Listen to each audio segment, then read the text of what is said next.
Bonjour everyone, in today's video I'll be showing you how to shirr by hand 100%. In this piece that I demoed here, I use different methods in what you'll be seeing in the video, also stitches, so I'll be talking about all the different methods. What you need is elastic thread, of course. I got this from Amazon. I will link it below in the description box. Next, you will need your tapestry needle or large eye needle, any type of needle that's not too sharp. You need that. That will be used to thread the elastic through. So to get started, I have my fabric here that is doubled in measurement. I am drawing lines all across my fabric, and the lines are the rows, and they are about 3/4 of an inch of distance apart. I did not specifically measure, I just eyeballed it, but I would guess they are about 3/4 of an inch, but you can use half an inch. I've seen people use narrow distance, narrow measurements in between the rows, some 1 inch. So it's up to you how you want to do this. But this is what I'm doing here. So the way this is gonna go is by me hand sewing stitches across my fabric for the front. And then after I'm done hand sewing all across the lines, I will then be adding my elastic at the back using my tapestry needle. So that's how this is gonna go on. So for the stitches that I use, I will talk about them. I will be doing my stitches off camera because I already have a lot of tutorials where I showed you how to hand sew with these stitches. I am using two different stitches. I will be showing you two different stitches. So this tutorial that I do this with, it is the double back stitch and the half back stitch. The half back stitch is of course the fastest one to do this with. And if you have not already guessed it, this is more time consuming than it would be if you were to do it on a sewing machine, of course. But I'll be using two different stitches. I'll be showing you two different stitches that I do this with. And the reason why I use these two different stitches is because it's best to have stitches that are individual stitches in the front and in the back of the project. So I will hand sew this and then show you what I mean. All right, so here I have my fabric. I have hand sewn all the way across the lines. At the top for the first 4 rows, I have double back stitch going on, and at the bottom, the 4 rows at the bottom are half back stitch, and the very last row is a regular back stitch just to show you what not to do. So for the double back stitch, you already know at the front it is single stitches all the way across, and as well as the back, you have individual stitches going all the way across, as well as the half back stitch as well, but skipped. For the regular back stitch, the thread is overlapping at the back, so you don't have individual stitches going on. The half back stitch is just the way it's sewn. You have the individual stitches, but with space in between. So for this piece that I had done to show you my half double back stitch, the middle one, you can see how like it's not as consistent because with the half double back stitch, you have alternate stitches going all throughout, and I don't like the look of that, so that's why I'm not showing that. I'm just doing the double back stitch and the half back stitch for you to see.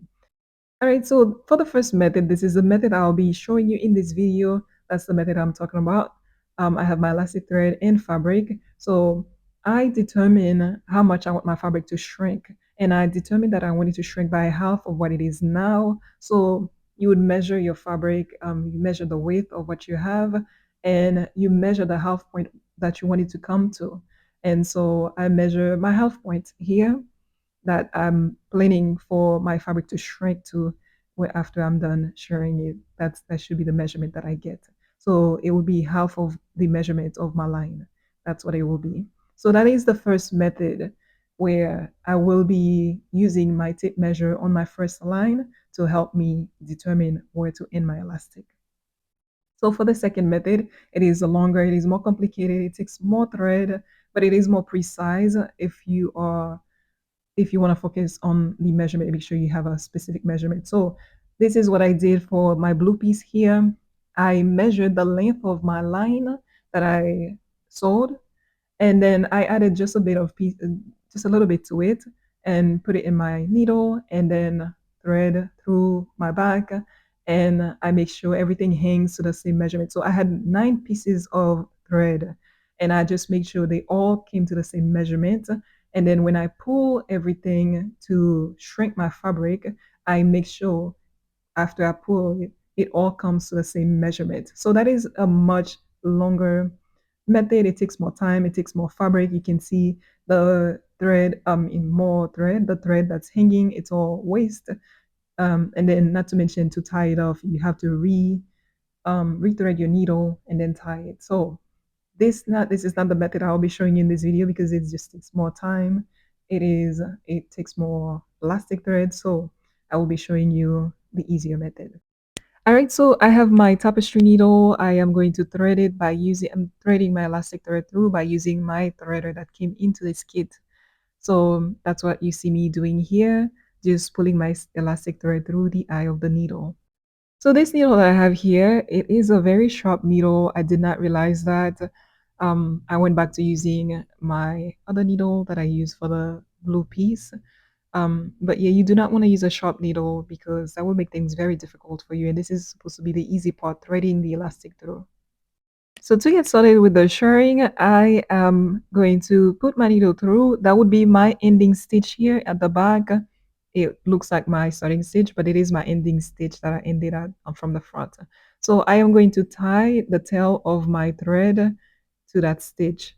That's how I connect my elastic stitch to the fabric. So that is the first step. You want to tie a knot with that stitch that you have at the beginning. So now that I have my thread tied to my first stitch, I am now going to my second stitch.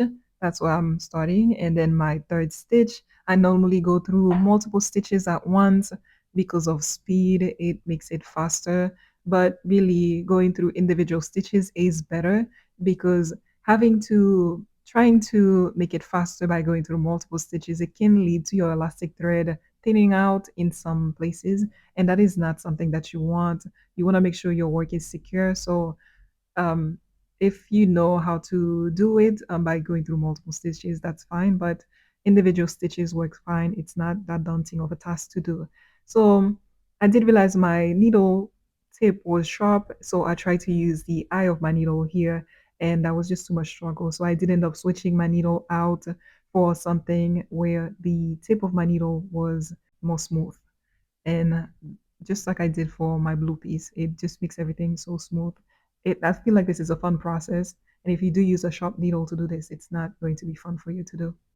So I switched out my needle. I had to rethread my new needle and get started again. So I did realize that I probably should have started by showing you how to thread through individual stitches, but that will come about in the video. Eventually, I did realize that and I filmed that.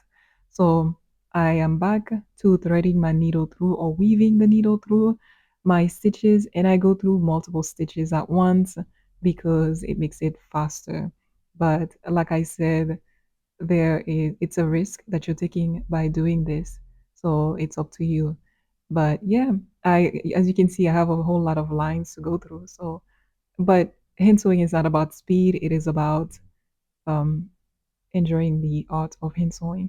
So this is the moment where I realized I should have used a different color thread because I only have the elastic thread that is blue. And so at the end of the video, I did show a close up of how everything looks. So stay tuned for that. But I pretty much just weave through the stitches in the back. That's just how I go all along the line. And like I said, with the double back stitch, these stitches are individual, so it makes it easy to just do that. And even when it's time to pull them through, it's also easy to do that.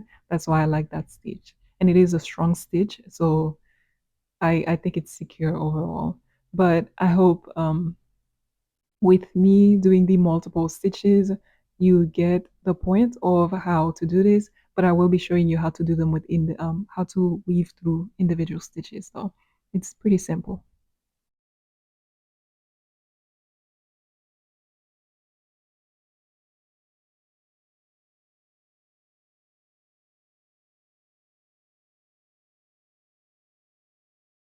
So here I am at the end of my line of stitches for my first row.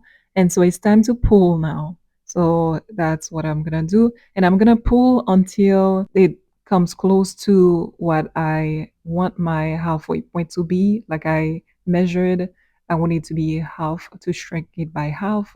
So I'm pulling through until I get to a point where I can measure and make sure that I my fabric is shrinking to half of what it was. And so I measured it and determined that was good enough for me. And now it's time to tie off the end of my line here. So I go into that same stitch and then I'm going to tie a knot there. And that is it for my first row. I am done with the first row. And you can go back and just adjust, spread everything more evenly if you want to.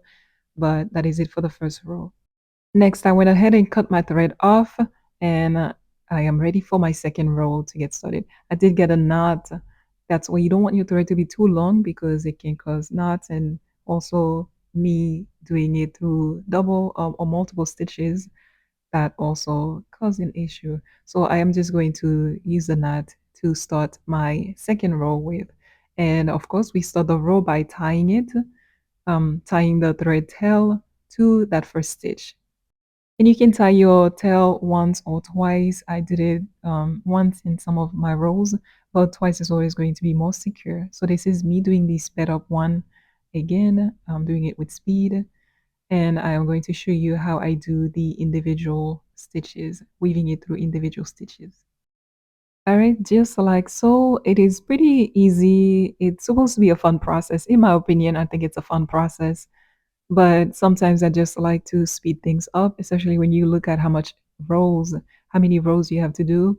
It does make you wanna use shortcut, but this is the way you would do it when you go through individual stitches. You just go in on top of the stitch, go through it, and then go into the next one through it.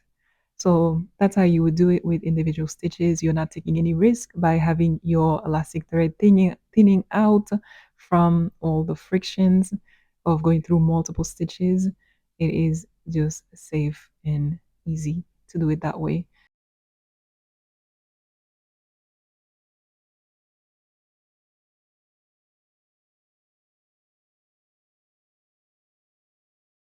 All right, so I'm at the end of my row, and this is row two that I just finished. Now it's time to pull my elastic thread through, and I do not use a measurement with this. I just use the previous row to help guide me with how much I am shrinking my fabric to, and that's what I do with each row. I use the previous row to help guide me, and yeah, I feel like this is the easiest way to do it. So yeah, but with that, your measurement may not be the perfect. You may be off by half an inch or 1 inch. I don't know, but you try your best. You just eyeball it and try your best to get it done. And this is shirring, so I feel like it's pretty forgiving if you do make a mistake because you're already using double the measurement of the fabric that you need, and you have the stretch going on. So yeah, now it's time to tie the end of my thread here. And I am done with row two. So I did finish the first four rows off camera. Those are my double back stitch rows. And next I am going to show you how I do the half back stitch rows. It is the same exact thing. I just figured I probably should show it on camera. That would be nice. So I started the same way. I start with the first stitch. I tie my tail, the tail of my thread to the first stitch. And once that's done, I go into the second stitch, weaving my thread through all the way till the end of the row. Just like I did for the double back stitch rows, I do the same thing here for the half back stitch rows. It's the same exact thing that I did, just weaving my thread all the way through. The only difference is that I have less stitches at the back to go through. So with the half back stitch, you are using less thread. It takes less time, of course, so I recommend this, except that I do like the double back stitch more, but it does take longer to sew and takes more thread, of course, but it's really not that bad consider it is hand sewn. But this is you're gonna use the less thread in this one for the half back stitch. But I do prefer the double back stitch because it is secure, it is a strong stitch. All right, so this is the end of my row here, and it's time for me to pull the elastic thread through, and I still use the top row, the previous row, to help guide me on how much to shrink it here, even though they are the same. But for a project, I would likely use the same type of stitches to do this, and so it would be still safe for me to use the previous row, even though you use the less thread with this stitch. I still use the previous row to help me shrink it. So that's that. Overall, it's still the same look for me. Of course, it's you who determine how much you shrink it. So I think that makes it easy to just keep everything consistent, even if you use different stitches in different rows. So this is what the project is looking like after I did my double back stitch rows and my half back stitch rows. It is, I like it. I like the way it turned out looking. Of course, it's something that took time. Just this little piece here took almost 40 minutes, if not 40 minutes, because I recorded it and that's how I know it took around 40 minutes for me to do this. So imagine having to do a whole dress. That's gonna take you some time, but that is the beauty in hand sewing, just taking the time to relax and enjoying the art of hand sewing. I feel like sometimes when I'm doing tutorial, I try to show it in a faster way to show that it's not so bad, but hand sewing is enjoyable for me overall, especially a project like this. It is very fun to work on. I enjoyed weaving or inserting my needle through that. After it was done, I was actually sad that it was over with. So a project like this is really fun. I definitely enjoyed this. And so this is the end of my regular back stitch here. I am done weaving my elastic thread through and I'm just pulling it through. And because my regular back stitch, the thread is overlapped at the back, makes it very challenging to pull through. Even if I were to not insert my needle in the middle of my stitches where the thread overlaps, if I were to just go through a single thread, single strands, it would still cause issues because it would pull at the front because of the way the regular back stitch is sewn. So I do prefer to use the double back stitch in the half back stitch, and even the half double back stitch would be a good stitch to use. I just don't like the way it looks, but those are stitches that are sewn as individual stitches on the front and back, and especially with the double back stitch and the half back stitch, the back of these stitches are doubled in thread. So I just feel like that's secure. It works. I have not had issues. Not that I've done this that much, but I would recommend the double back stitch, the half back stitch, and even the half double back stitch if you don't have a problem with the look. But this is it. I was satisfied with the stretch that I had with how much my fabric shrinks. I think shirring is fun and the result makes it worth it. So I recommend you give this a try. If your sewing machine is broken, this is a good way to just keep things going without having to stop. You can do it by hand if you want to. But overall, it is pretty fun. And here is a close-up of my work, so stay tuned for that. But that's all I had for you for this video. Thank you so much for watching, and until next time, bye.